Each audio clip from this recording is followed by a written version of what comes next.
Okay जी, बिस्मिल्लाहिर्रहमानिर्रहीम। आज हम पढ़ेंगे टाइप्स ऑफ इम्यूनिटी के बारे में। ठीक है कि इम्यूनिटी के टाइप्स कौन कौन से हैं।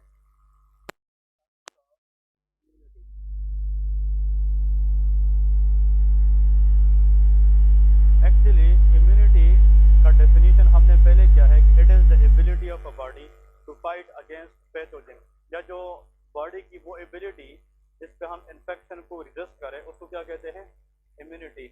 इम्यूनिटी को हम डिफरेंट टाइप्स देते हैं, तो लेके there are the following are the different types of immunity. Immunity को हम क्लासिफाई करते हैं डिफरेंट तरीकों से। ठीक है, बात है नहीं? हाँ, तो वो हम पढ़ेंगे कि वो कौन कौन सी टाइप्स है। तो फर्स्ट वन लेके innate immunity. Innate immunity. Next देखे अक्वायर्ड इम्यूनिटी, या जिसको हम कहते हैं एडॉप्टिव इम्यूनिटी। तो उसमें डिफरेंस हम डिस्कस करेंगे कि इन्नेट इम्यूनिटी और एडॉप्टिव इम्यूनिटी में क्या डिफरेंस है। ठीक है जी, सबसे पहले तो याद रखें कि जो इन्नेट इम्यूनिटी है it is present by birth. ये बाय बर्थ ही मौजूद होती है, ये जीन्स में मौजूद होती है। मतलब वो इम्यूनिटी जो इंसान की जीन्स में मौजूद हो और वो लॉन्ग लाइफ चले, वो क्या है, इन्नेट इम्यूनिटी। इसमें लेके it is known as by birth immunity. इसको हम बाय बर्थ इम्यूनिटी भी कह सकते हैं। अगर बाय बर्थ ना लिखे तो आप लोग लिख सकते हैं it is also known as congenital immunity. ये कंजेनिटल होता है, बाय बर्थ होता है। लेकिन इसमें लिखे it is developed after the birth. After the birth. ये जो एडॉप्टिव इम्यूनिटी है ये बर्थ के बाद बॉडी खुद डिवेलप करती है। इस वजह से इट इज नोन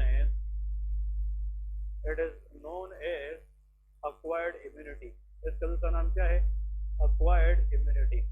देखिए, जो इम्यूनिटी बाय बर्थ मौजूद होती है, हमारी जीन्स का हिस्सा होता है, वो इन्नेट इम्यूनिटी है।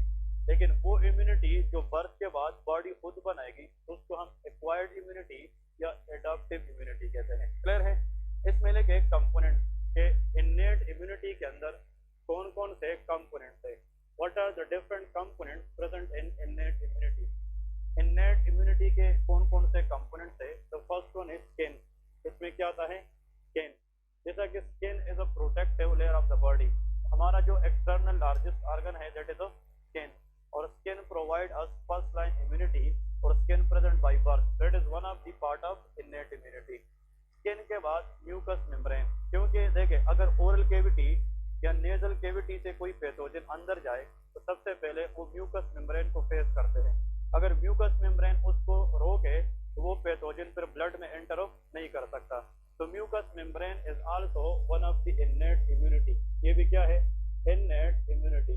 नेक्स्ट देखिए, अगर फॉर एग्जांपल पैथोजन स्किन को क्रॉस करे फिर म्यूकस मेम्ब्रेन को भी क्रॉस करे तो आखिर में वो ब्लड में एंटर करेगा, और ब्लड के अंदर जो फाइटर सेल है दे आर कॉल्ड न्यूट्रोफिल। वो क्या है, न्यूट्रोफिल।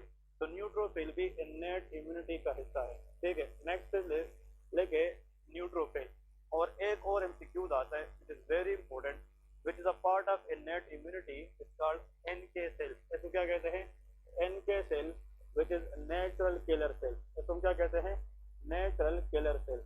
These NK या natural killer cell they are the type of T lymphocyte. ये क्या है, टी लिम्फोसाइट है। तो देखिए, बिल्कुल आसान अपने माइंड में एक खाका रखें कि वो कुव्वत मुदाफियत या वो इम्यूनिटी जो इंसान के साथ बाय बर्थ मौजूद होती है उसका नाम इन्नेट है, और वो इम्यूनिटी जो बर्थ के बाद डिवेलप होती है उसका नाम क्या है, एडॉप्टिव इम्यूनिटी है। क्लियर है? इन्नेट इम्यूनिटी, इसके कंपोनेंट्स में कौन कौन सी चीजें आती हैं, स्किन। अगर आपसे कोई ये पूछे यार skin is a protective layer, skin बहुत सी बीमारियों से हमें रोकती है, प्रोटेक्ट करती है, तो स्किन किस इम्यूनिटी का हिस्सा है, इन्नेट इम्यूनिटी। स्किन अगर हम डैमेज करें तो उसके बाद पैथोजन कहाँ पे जाएगी, म्यूकस मेम्ब्रेन, वो भी इन्नेट इम्यूनिटी का हिस्सा है। ब्लड में न्यूट्रोफिल और natural killer cell they are also the part of innate immunity. अब यहाँ पे लेके एक कंपोनेंट इसके कंपोनेंट्स कौन कौन से हैं? एडाप्टिव इम्यूनिटी के अंदर लिम्फोसाइट्स आती है। क्या आती है? लिम्फोसाइट। तो lymphocytes are those cells which provide immunity, but they are the part of adaptive immunity या acquired immunity. तो lymphocyte के अंदर everybody must know B lymphocyte and T lymphocyte. तो B cell and T cell both are the part of acquired immunity. Clear है? अब इसमें number 1 लेके इसका थर्ड नंबर डिफरेंस ये है, एमसीक्यूज के अंदर आता है कंपोनेंट्स के बाद it provides first and second line defence. ठीक है, first and second line defence mechanism या डिफेंस, और इसमें लेके it provide third line defence. ठीक है, इसमें लेके it provide third line defence. ठीक है, थर्ड लाइन डिफेंस। देखिए ये बहुत आसान चीजें हैं।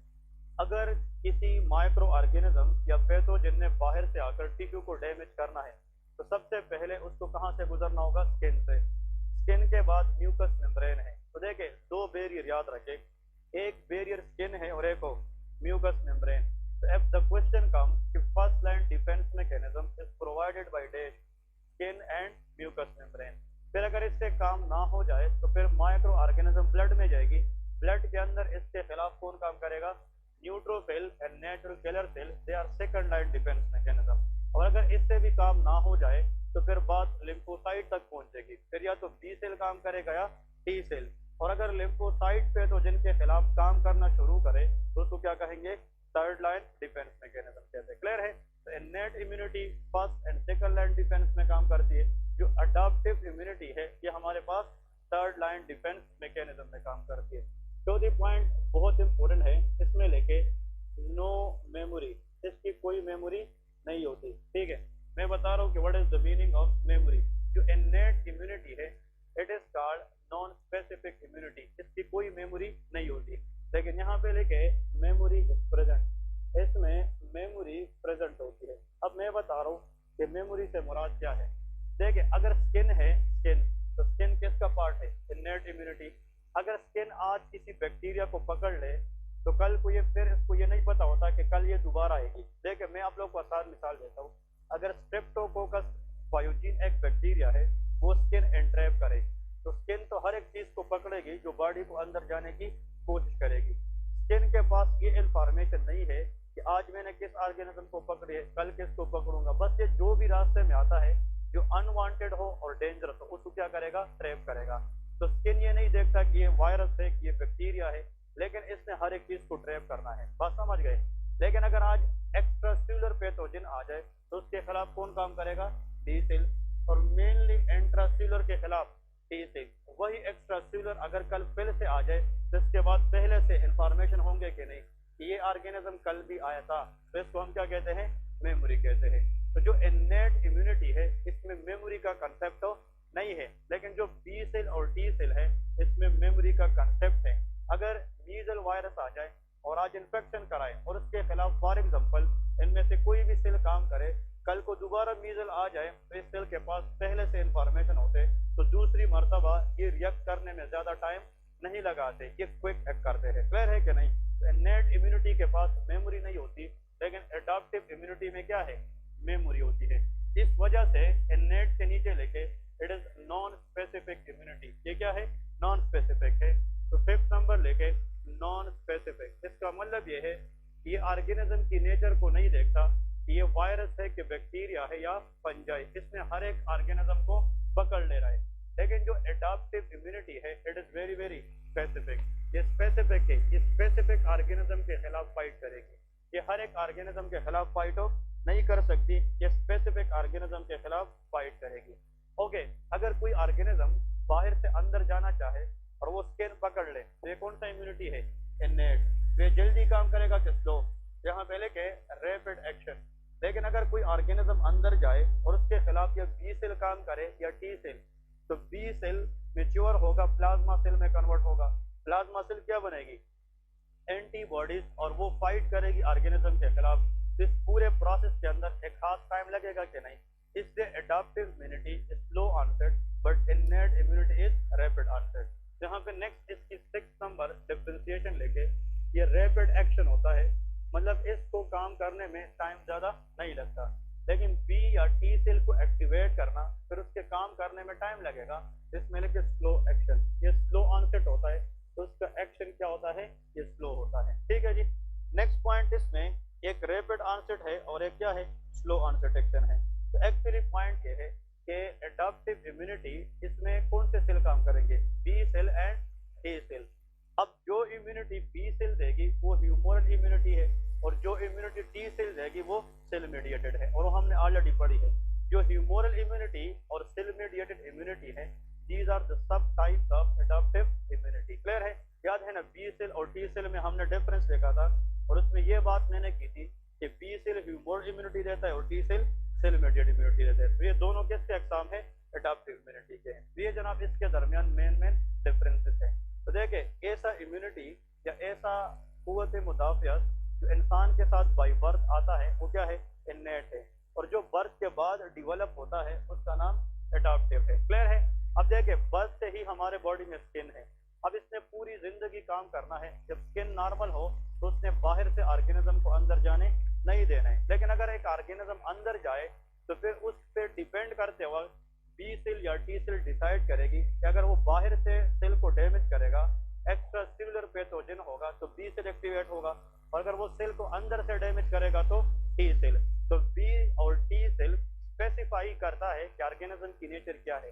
तो adaptive immunity is highly specific but innate immunity is non specific. Clear है? अब इसके बाद इम्यूनिटी के कुछ और अक़साम हैं, तो लेके एक्टिव इम्यूनिटी और पैसिव इम्यूनिटी में क्या फ़र्क है। एक तो हमने पढ़ा था humoral immunity versus cell mediated immunity, इसके बाद है innate immunity versus adaptive immunity, एक लेके active immunity versus passive immunity. तो ये हम डिस्कस करेंगे एक्टिव इम्यूनिटी क्या है और passive immunity. Active and passive, जो लोग सेकंड ईयर या थर्ड ईयर में है उस पे थ्योरी में भी, रिटन एग्जाम में भी आता है, और एनएलई के अंदर इससे एमसीक्यूज आते हैं इम्यूनिटी के टाइप से। तो एक्टिव इम्यूनिटी में लेके कि the immunity which is due to activation of immune system to produce antibodies against pathogen. यहाँ पे लेके the immunity which is due to activation of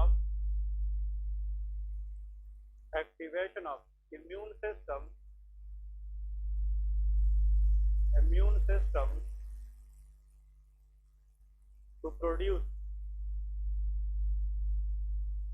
antibodies and fight against infection।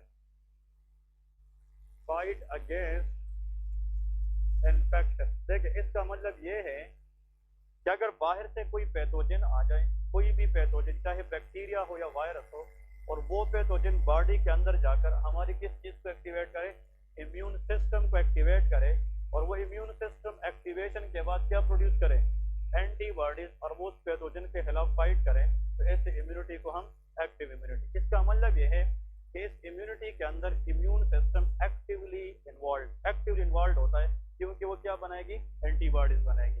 और इसमें लेके इम्यूनिटी वेयर इम्यून सिस्टम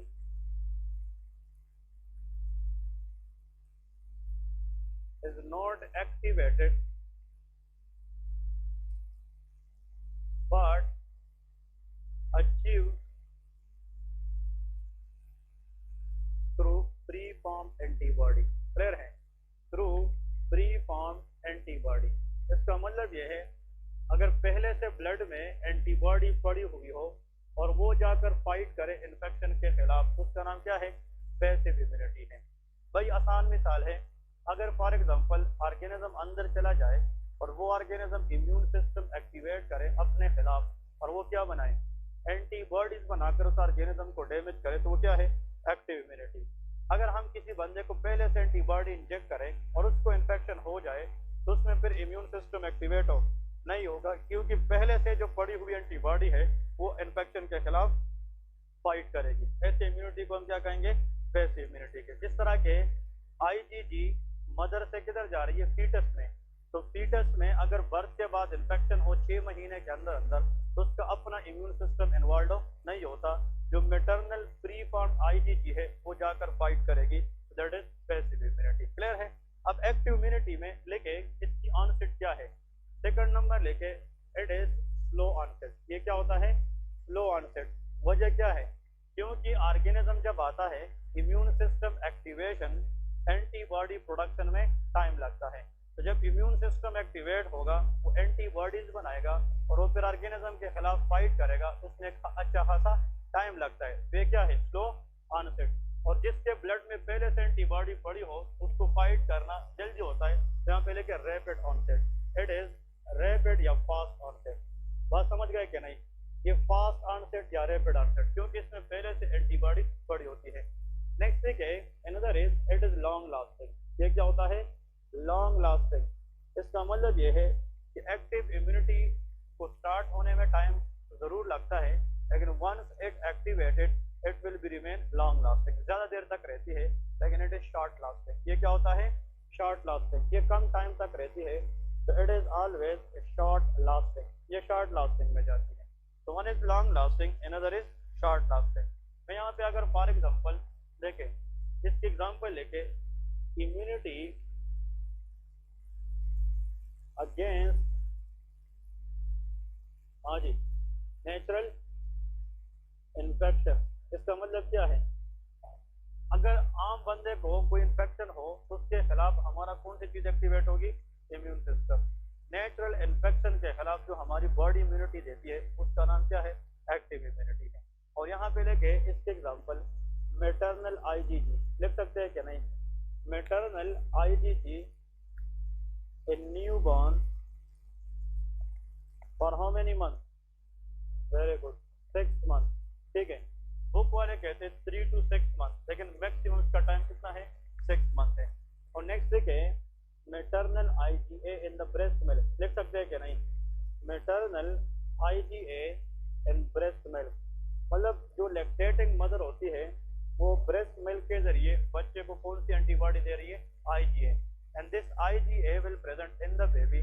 उसमें अगर infection हो रही हो तो फिर पहले से पड़ी हुई जो आईजीजी या आईजीए है वो जाकर फाइट करेगी। ये कौन सा इम्यूनिटी प्रोवाइड करेगी, पैसिव इम्यूनिटी प्रोवाइड करेगी। क्लियर है कि नहीं।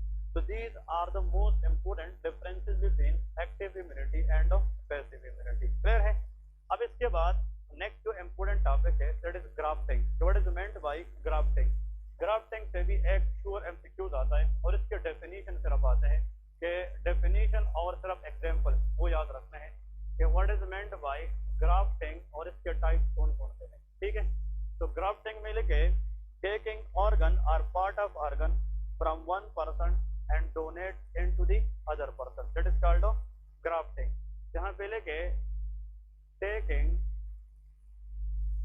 an organ or part of an organ। अब देखें इसका मतलब ये है जैसे कि सर्जरी में आप लोगों को इंशाल्लाह पढ़ाएंगे हर्निया के बारे में, तो उसमें प्रोट्रूजन होती है ऑर्गन की या पार्ट ऑफ द ऑर्गन की, तो डोनेशन के लिए या जो ग्राफ्ट है उसके लिए जरूर नहीं है कि हम एक ऑर्गन को रिप्लेस करें दूसरे में, नहीं, एक पार्ट ऑफ द ऑर्गन भी हो सकता है। जैसे कि लीवर की हम एक पार्ट डोनेट करते हैं और वो खुद को क्या करता है, रीजनरेट करता है। इसका मतलब यह है कि taking an organ or part of an organ from one person to another or same person, ये पॉइंट इसके साथ लेके ग्राफ्टिंग एक बंदे में भी हो सकती है। हम एक बंदे में एक जगह से कोई चीज लेते टिश्यू और दूसरी जगह में जनाब को पुट करते हैं। जैसे कि यहाँ पे ग्रेट सेफिनस वेन है, कौन सा, ग्रेट सेफिनस वेन, उसका हम एक टुकड़ा लेते हैं और हार्ट के अंदर बाईपास में यूज करते हैं, तो एक ही बंदे में। तो इसका मतलब ग्राफ्ट जो है वो एक बंदे में भी हो सकता है और एक और दूसरे बंदे के दरमियान में भी हो सकता है। ठीक है, अब ग्राफ्टिंग के लिए टाइप इंपोर्टेंट क्या है, टाइप्स इसके एग्जाम में आते हैं, तो टाइप से आप लोगों को एमसीक्यूज आना चाहिए। फर्स्ट वन लिखे दैट इज कॉल्ड आइसोग्राफ्टिंग, वो भी ग्राफ्टिंग, एक होते हैं एफयूटी, ठीक है, एक होते हैं एफयूई। जो हेयर है ये ट्रांसप्लांट, ये भी एक किस्म की ग्राफ्टिंग है, ये भी ग्राफ्टिंग में आता है। ठीक है, लेकिन ये है कि उसको हम ट्रांसप्लांट टेक्निक कहते हैं, ठीक है, और ट्रांसप्लांट इज ऑलवेज ग्राफ्ट, ठीक है। अब लिखे नंबर 1 दैट इज कॉल्ड आइसोग्राफ्टिंग। अब डेफिनेशन यही आती है कि ठीक है, और इससे क्वेश्चन जरूर आता है कि डेफिनेशन ऑफ ग्राफ्टिंग क्या है। आइसोग्राफ्ट का मतलब ये है कि अगर हम किसी ऑर्गन या पार्ट ऑफ द ऑर्गन को क्या करें, ग्राफ्ट करें बिटवीन ट्विन्स, किसके दरमियान, ट्विन्स, इसको हम आइसोग्राफ्ट कहते हैं। पहले के grafting between twins that is called isografting. यहाँ पे लेके grafting between twins that is called isografting. या इसकी जो डेफिनेशन है वो ये है कि grafting between two individual who are 99% genetically identical. जो 99% जेनेटिकली क्या हो, आइडेंटिकल हो, तो वो क्या होते हैं, ट्विन्स ही होते हैं। तो ट्विन्स के दरमियान अगर हम कोई भी ग्राफ्ट करें तो उसका नाम क्या होगा, आइसोग्राफ्ट। यहाँ पे लेके are grafting between two individual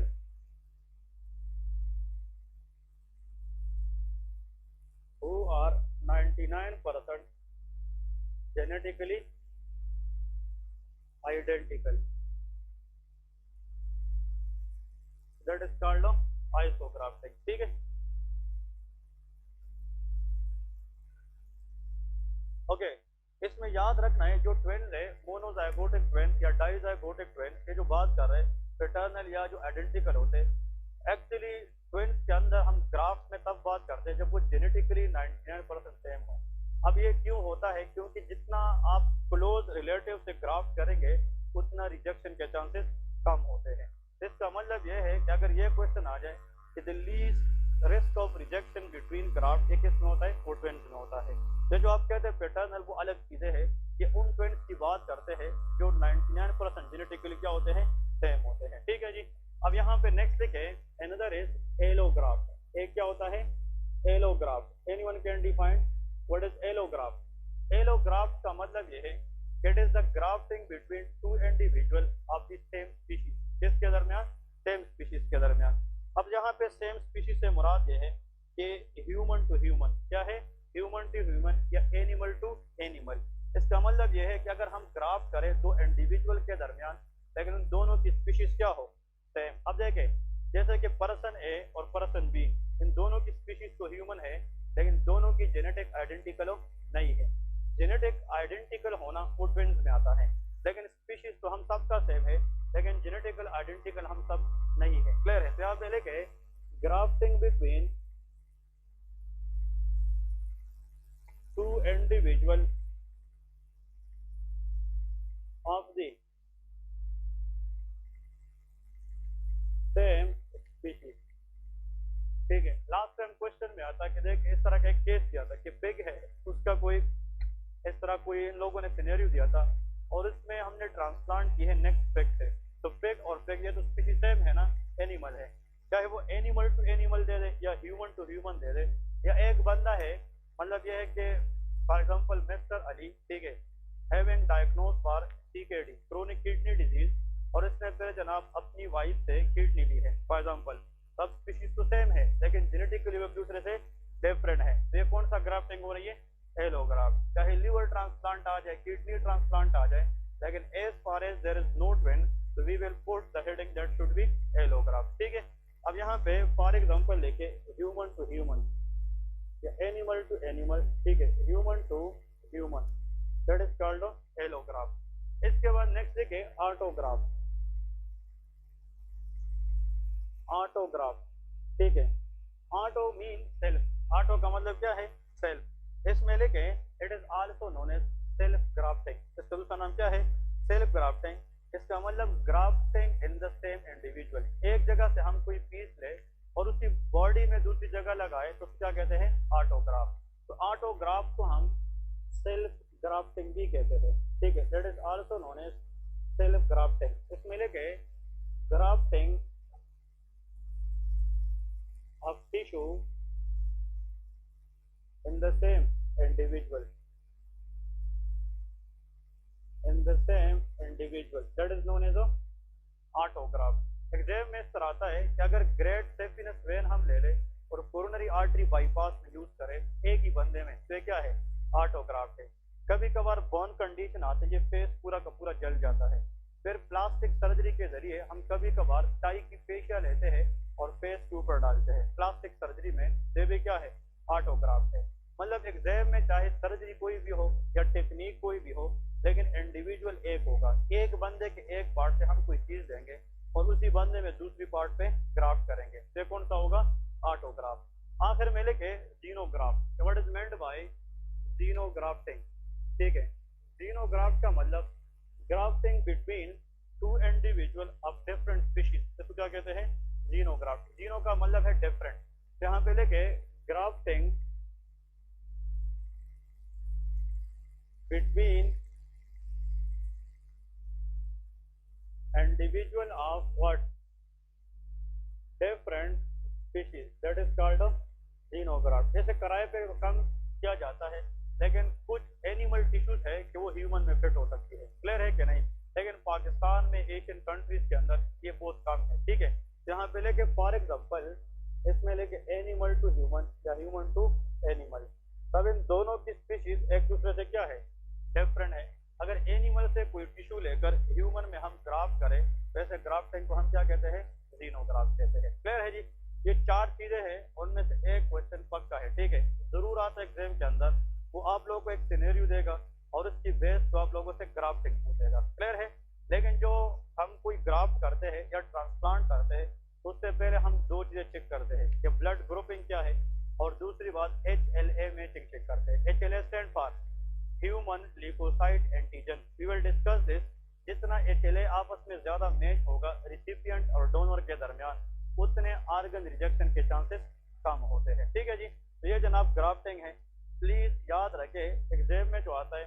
देखिए हमारे पाकिस्तान के अंदर जो सबसे ज्यादा ग्राफ्टिंग होती है वो एलोग्राफ्ट है, क्या है, एलोग्राफ्ट, और इसके बाद जो मोस्ट कॉमन है वो ऑटोग्राफ्ट है, फिर आइसोग्राफ्ट है, और सबसे लास्ट में जीनोग्राफ्ट है, क्लियर है। तो फिर से सुन ले, अगर हम एक ऑर्गन दूसरे में रिप्लेस करें लेकिन वो आपस में ट्विन्स हो, क्या हो, ट्विन्स, जो जेनेटिकली 99% सेम हो, तो वो क्या है, आइसोग्राफ्ट। अगर हम एक बंदे से किडनी लेकर दूसरे में ट्रांसप्लांट करें, या एक बंदे से कोई टिश्यू दूसरे में ट्रांसप्लांट करें, लेकिन दोनों का स्पीशीज सेम हो, ह्यूमन हो, तो क्या है, एलोग्राफ्ट है, क्या है, एलोग्राफ्ट है। लेकिन अगर हम एक ही बॉडी में कोई पीस ऑफ टिश्यू दूसरे पार्ट में हम लगाए सेम बॉडी में, तो क्या है, ऑटोग्राफ्ट है। लेकिन अगर डिफरेंट स्पीशीज इस्तेमाल करें तो जीनोग्राफ्टिंग है, क्लियर है। ओके, इसके रेयर एग्जांपल है, लेकिन बस आप लोग चेक करें, मैं नहीं दे सकता, ठीक है ना, लेकिन आप लोग फिर चेक करें, इससे फिर इंसान की जो मिथ है, जो थिंकिंग है, वो अलग हो जाती है। मतलब कहते हैं कि पिग में इंटेस्टाइन के अंदर ऐसे सेल है, अगर वो ह्यूमन में लगाया जाए तो इंसान को पूरी जिंदगी कोई प्रॉब्लम होती नहीं, क्लियर है कि नहीं। इस तरह की कुछ चीजें हैं जो हमारी सोसाइटी एक्सेप्ट ही नहीं करती, क्लियर है कि नहीं। तो जीनोग्राफ्टिंग के लिए मुनकीज भी इस्तेमाल होती है, पिग भी इस्तेमाल होती है, आप लोग इसके एग्जाम्पल गूगल करें तो पता चल जाएगा, ठीक है। हाँ जी, अब इसने बात की है, इसने बात की तो चलो हम उस पर बात कर लेते हैं। ये कहाँ पे पढ़ा है आपने, हाँ, इसने मतलब किसी मतलब ये कि रिसर्च वालों से सुना है कि पिग का जो हार्ट है वो ह्यूमन में ट्रांसप्लांट होता है। पिग हार्ट अगर ह्यूमन में ट्रांसप्लांट करे तो हमारा हार्ट 1 मिनट में 5 लीटर पंप करता है ब्लड, और पिग की जो हार्ट है उसकी एफिशिएंसी ह्यूमन हार्ट से ज्यादा होती है। मतलब कहते हैं कि जो पिग हार्ट लगाए ह्यूमन के अंदर, उसमें कार्डियक डिजीज की रिस्क 80% कम हो जाती है, क्लियर है कि नहीं। तो पिग हार्ट ह्यूमन के लिए बहुत ज्यादा फिट हार्ट है, क्लियर है, लेकिन ये तो हमारी इस्लाम मानती नहीं है, क्लियर है कि नहीं। पिग का नाम ही लेना, लोग कहते हैं ये तो हमारे हराम है। इसका मतलब ये है कि इस तरह की चीजें फिर जब मैं आप लोग को पढ़ाऊंगा, इस पे आप लोग सोचोगे तो आगे लोगों को बताओगे तो एक मिथ फैल जाएगी, इसलिए इसका नहीं दे सकते, ठीक है ना। ओके जी, नेक्स्ट ठीक है, बस बात है नहीं। ओके जी, बस बात है नहीं ना। नेक्स्ट लिखे auto antibodies.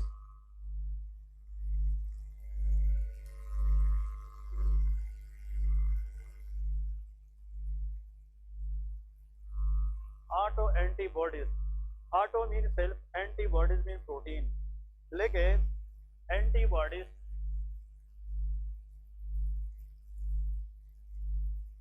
Produced bye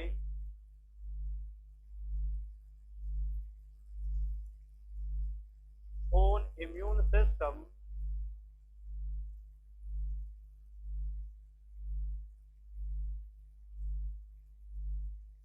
to damage the normal tissue.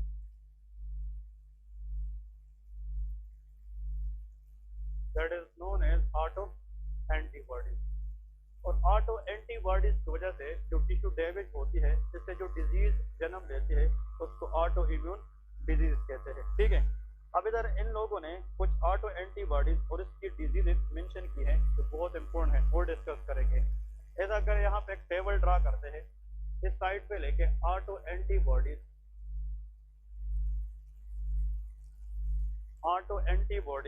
और इस साइड पे लेके डिजीजेस, इंपॉर्टेंट टेबल है। ठीक है, यहाँ पे लेके डिजीजेस। ओके जी, अगर एग्जामिनर ने एग्जाम में ये पूछा कि if a patient is diagnosed for anti parietal cell antibody, इसमें क्या आता है? Anti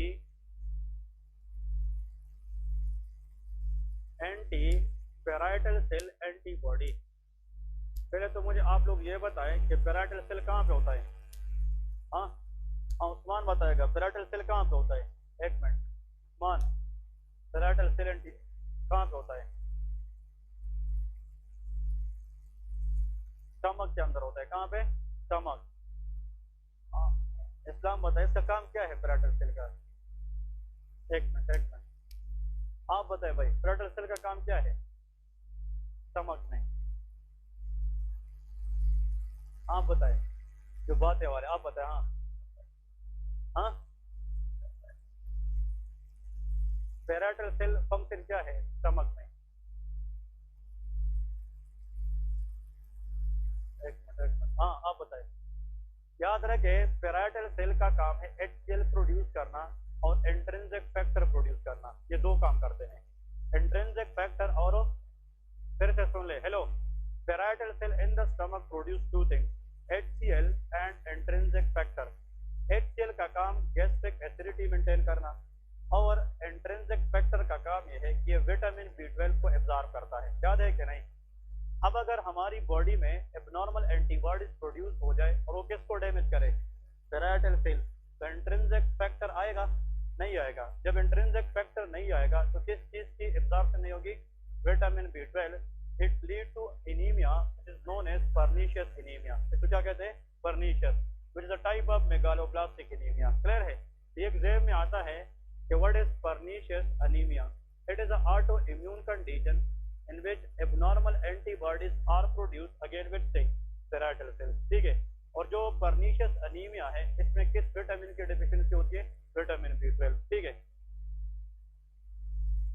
okay. मेगालोब्लास्टिक तो है, लेकिन इसको ये पर्नीशियस का नाम इसलिए दिया है कि इसके जो मैकेनिज्म में है वो एबनॉर्मल एंटीबॉडीज होती है। मेगालोब्लास्टिक एनीमिया, अगर विटामिन B12 डाइट में हम कम लेना स्टार्ट करें तो हमें कौन सा एनीमिया होगा? मेगालोब्लास्टिक। अगर हम स्टमक रिमूव करें तो कौन सा एनीमिया होगा? मेगालोब्लास्टिक। अगर डाइफाइलोबोथ्रम लेटम इन्फेक्शन हो जाए तो फिर भी मेगालोब्लास्टिक। लेकिन every megaloblastic is not associated with anti parietal cell antibody. ऐसा मेगालोब्लास्टिक एनीमिया जिसकी रीजन एबनॉर्मल एंटीबॉडीज प्रोडक्शन हो किसके खिलाफ? पैराइटल सेल, तो उस मेगालोब्लास्टिक को हम पर्नीशियस एनीमिया कहते हैं। क्लियर है कि नहीं? हाँ जी, ओके। एक पैरासाइट है, एक फिश टेपवर्म है जिसका नाम है डाइफाइलोबोथ्रम लेटम। ये हमने पढ़ा है। ये डाइफाइलोबोथ्रम लेटम एक पैरासाइट है और ये क्या करता है? ये एब्जॉर्प्शन ऑफ विटामिन B12 को कम करता है। ठीक है, नेक्स्ट देखिए, another very important anti desmoglein antibody.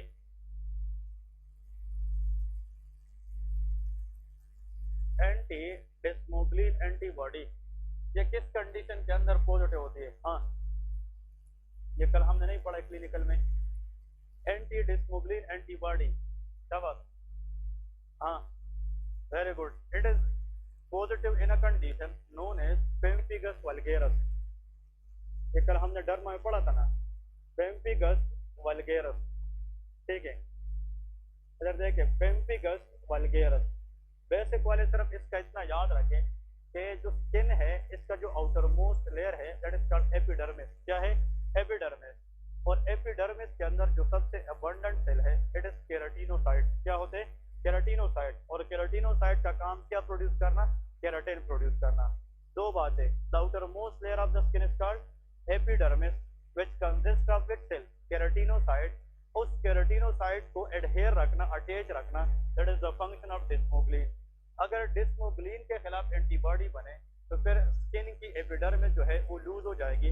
ऐसे डिजीज को पेम्पिगस वल्गेरस कहते हैं। ठीक है, ओके। ओल्डर एज के अंदर स्किन की इलास्टिसिटी सिर्फ डैमेज हो जाती है, स्किन लूज हो जाता है। लेकिन इन लोगों में क्या होता है, स्किन इतना लूज हो जाता है कि अगर आप जेंटल रब करेंगे तो इससे स्किन आसानी से उतर जाता है। इसको निकोल्स की साइन पॉजिटिव कहते हैं। क्लियर है कि नहीं? अब थर्ड नंबर लेके यहाँ पे लेके anti DS DNA, anti DS DNA, what is it? Anti double stranded DNA antibody. अगर ये आ जाए एग्जाम में, anti double stranded DNA antibody, that is SLE. कौन सी कंडीशन है? SLE, systemic lupus erythematosus, that is autoimmune disease which characterized by multiple organ dysfunction. ये बहुत सारे ऑर्गन को डिस्ट्रॉय करता है, ऑटोइम्यून डिजीज है जिसमें anti double stranded DNA antibody बनती है। और एसएलई एक ऐसा ऑटोइम्यून डिजीज है जो 11 ऑर्गन को डैमेज करती है। कितने ऑर्गन को? 11 ऑर्गन को। Systemic lupus erythematosus. इसमें बटरफ्लाई रेश ऑन द फेस बनती है। ये स्किन को डैमेज करती है, ब्लड को डैमेज करती है, हार्ट को डैमेज करती है, किडनी को डैमेज करती है, न्यूरॉन को डैमेज करती है। एसएलई एक ऐसा डिजीज है जिसमें ये एंटीबॉडी जाकर 11 ऑर्गन को डैमेज कर देती है। क्लियर है कि नहीं?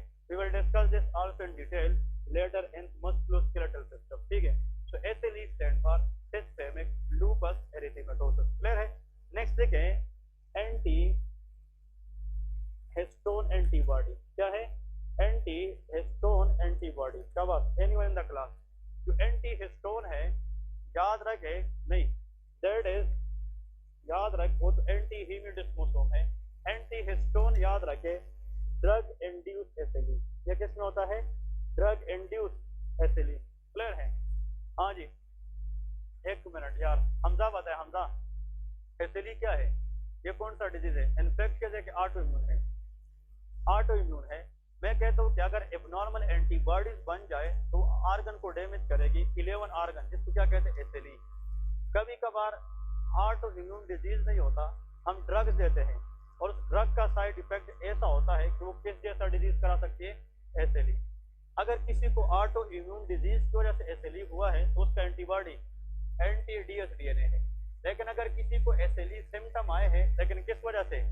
ड्रग की यूज की वजह से, तो एंटी हिस्टोन एंटीबॉडी होगी। इसमें फर्क एमसीक्यूज आता है। लेकिन अगर एग्जामिनर ये पूछे कि कौन सा ड्रग, आंसर इज हाइड्रोलाजीन। कौन सा ड्रग?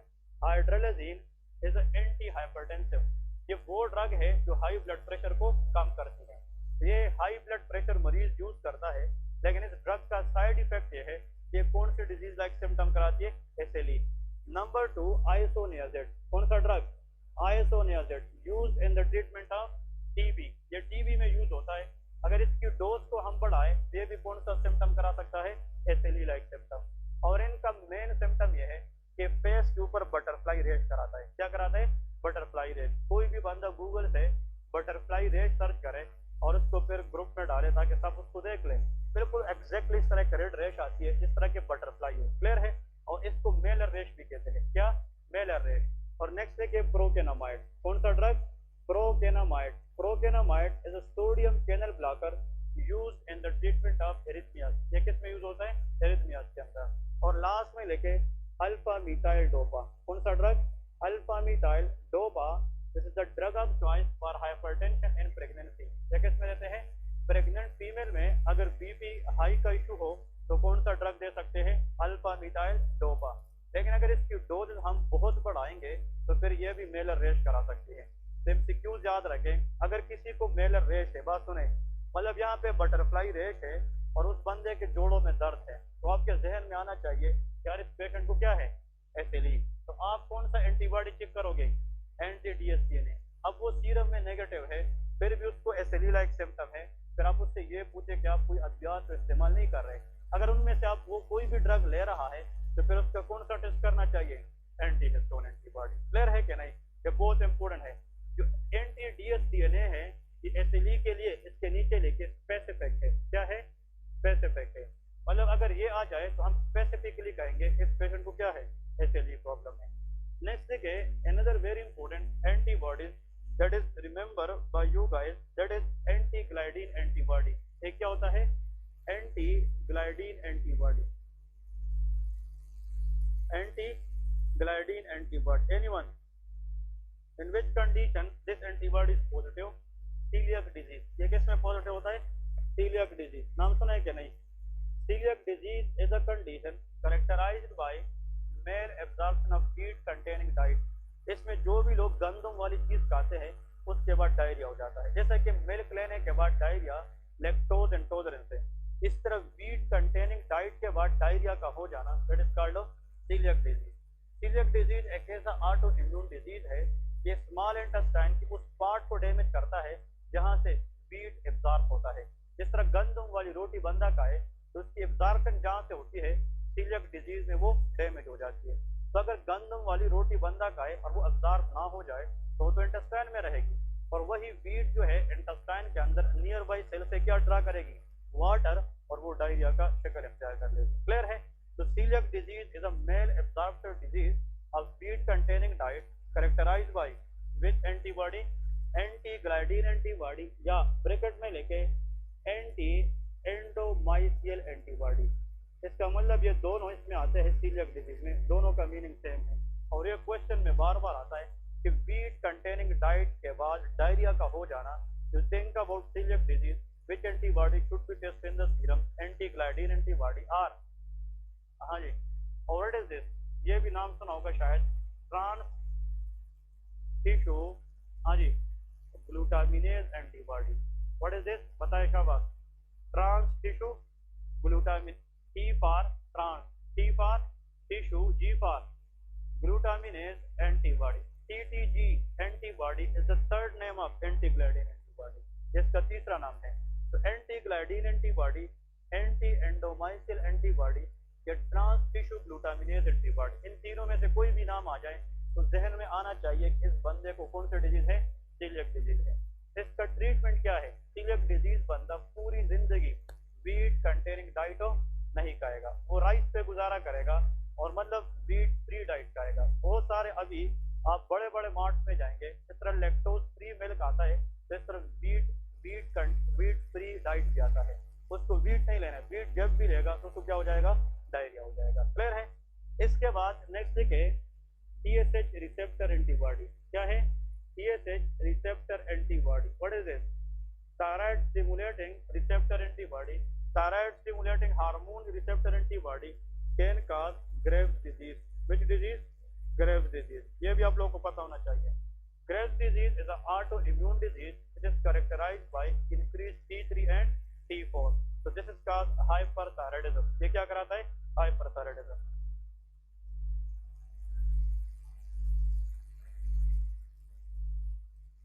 बस वही ग्लूटेन की बात मैं कर रहा हूँ, जो वीट कंटेनिंग डाइट है उसमें जो मेन फैक्टर होता है वो ग्लूटेन है, इसलिए सीलियक डिजीज की जो मेन ट्रीटमेंट है उसका अगर आप मेडिकल टर्म में बात करें that is called gluten free diet. उसको क्या कहते हैं, ग्लूटेन फ्री डाइट उसको कहते हैं। क्लियर है। वीट कंटेनिंग डाइट का मतलब ग्लूटेन फ्री डाइट हम बात कर रहे हैं, ठीक है, मेडिकली वही है। और आखिर में लेके एंटी TPO एंटीबॉडी, ये सारे एंटीबॉडीज में क्वेश्चन है, ठीक है, आप लोगों ने इसको याद रखना है। What is TPO? हाँ जी, TPO mean thyroid peroxidase, TPO mean thyroid peroxidase। अब देखिए थायराइड ग्लैंड का काम क्या है, कौन से hormone banana, very good, T3 and T4। T3 T4 hormone तब बनेगी जब कौन सा एंजाइम काम करे, TPO, थायराइड पेरोक्सिडेज काम करे। अगर इसको हम ब्लॉक करें तो T3 T4 बनेगी, नहीं बनेगी। तो हाइपर या हाइपो, ऐसा हाइपोथायराइडिज्म जिसमें हम किस एंजाइम को ब्लॉक करें, TPO, उस डिजीज को कहते हैं हशीमोटो थायरोइडाइटिस। ये नाम सुना है, उस डिजीज को क्या कहते हैं, हशीमोटो थायरोइडाइटिस। अब सुन ले, ग्रेव्स डिजीज और हशीमोटो थायरोइडाइटिस, इसमें क्या फर्क है। याद रखना है कि जो ग्रेव्स डिजीज है, दिन पहले मेरा एक दोस्त है आगा खान में, वो जॉब करते हैं, उसके पास एक पेशेंट आई, उसको ग्रेव्स डिजीज थी, मतलब फीमेल थी, और उसकी थायराइड इतनी जनाब फिलअप, और देख मैं मोबाइल में देखता हूँ, अगर प्रैक्टिकली वो है तो मैं ग्रुप में शेयर करता हूँ, लेकिन ये आप लोगों ने आगे किसी को नहीं शेयर करना क्योंकि प्राइवेसी होती है, ठीक है ना। एक्चुअली जो ग्रेव्स डिजीज के लोग होते हैं जिसकी थायराइड इतनी जो है फिलअप हो जाती है, इसमें T3 T4 हार्मोन की लेवल क्या हो जाती है, बढ़ जाती है, और जो हशीमोटो थायराइडाइटिस है उसमें T3 T4 की लेवल क्या हो जाती है, कम हो जाती है। This is primary hyperthyroidism, this primary hypothyroidism, clear है कि नहीं। अब इसमें क्या होता है, जब थायराइड ग्लैंड बढ़ जाए तो क्या होता है, थायराइड दोनों जो थायराइड ग्लैंड है उसके बीच में ट्रेकिया है, जब वो साइज में बढ़ जाती है तो वो किसको कंप्रेस करेगी, trachea can cause respiratory problem, ये क्या करा सकती है, रेस्पिरेटरी प्रॉब्लम, ठीक है। तो आज के लिए इतना याद रखें, कुछ एंटीबॉडीज 4-5 रहती है, वो कल के लेक्चर के साथ आगे प्रोसीड करेंगे, ठीक है। मैं देखता हूँ अगर है तो भी बताता हूँ।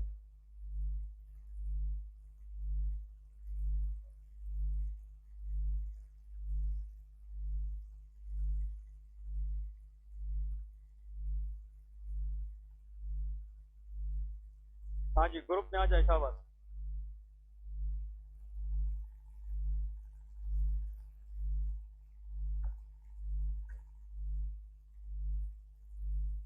ओके, ये जो पिक्चर मेंशन किया गया है देखे, दैट इज कॉल्ड बटरफ्लाई रेश।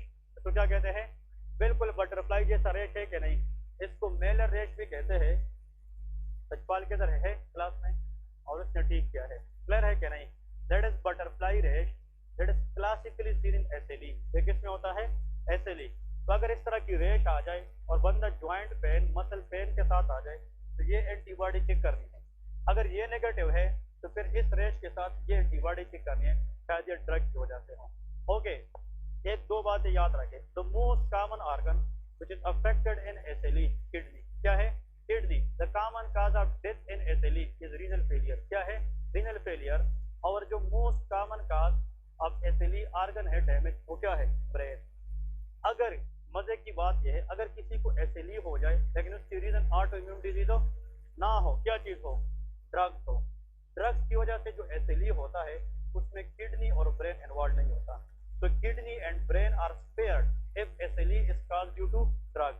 लेकिन अगर ऑटो इम्यून डिजीज की वजह से हुआ है तो फिर टारगेट ऑर्गन किडनी और ब्रेन होती है। क्लियर है कि नहीं, ये दोनों पॉइंट याद रखें। तो इसमें स्किन होगा, इसमें हार्ट होता है, इसमें ज्वाइंट्स होती है, इसमें मसल्स होती है, इसमें ब्लड होता है। क्लियर है कि नहीं, ये सारे के सारे ऑर्गन्स आ जाते हैं। समझ गए कि नहीं। तो renal failure is the most common cause of death in SLE, लेकिन ये तब इन्वॉल्व नहीं होगी अगर एसएलई किस वजह से हो, ड्रग्स की वजह से हो। क्या बस इस देखें, मैं ग्रुप में ये भेज रहा हूँ, इसको देखें, ये हाइपर थायराइड कंडीशन है और इस पेशेंट को जनाब हाइपर थायराइडिज्म, इसकी थायराइड फिल्म, इसको गोइटर कहते हैं। क्या कहते हैं, गोइटर। एक मिनट वीडियो है ना,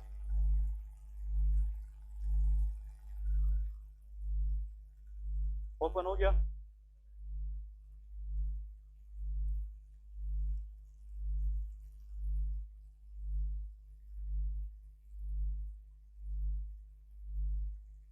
हाँ जी, ओपन हो गया।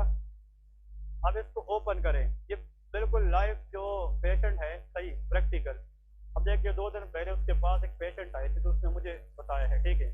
अब इसको देखें, ये जो एरिया है ये स्वेलअप है कि नहीं, दैट इज गोइटर। ये फीमेल है और ये गोइटर है, थायराइड ग्लैंड की इनलार्जमेंट हुई है। सांस लेने की रेट को देखें, इसको डिस्निया है कि नहीं, इसको डिफिकल्टी है क्योंकि थायराइड ग्लैंड इतना इनलार्ज हुआ है, इसमें किसको प्रेस किया है, ट्रेकिया को प्रेस किया है। That is called hyperthyroid patient and that is goitre. और देखिए कितना जनाब वो सांस ले रही है, तो डिफिकल्टी है सांस ले रही है, ठीक है। That is what thyroid disorder is all about. Goitre का मतलब ये है diffuse enlargement of thyroid gland. तो वो हाइपर भी हो सकता है और हाइपो। कैसे पता चलेगा, टीएफटी थायराइड फंक्शन टेस्ट करते हैं, ठीक है जी। ओके जी, सी यू टुमारो। कल इंशाल्लाह लेक्चर 2:45 बजे होगा, ठीक है। ओके, 2:45 से लेके 3:45 बजे तक इंशाल्लाह 2 लेक्चर होंगे, ठीक है।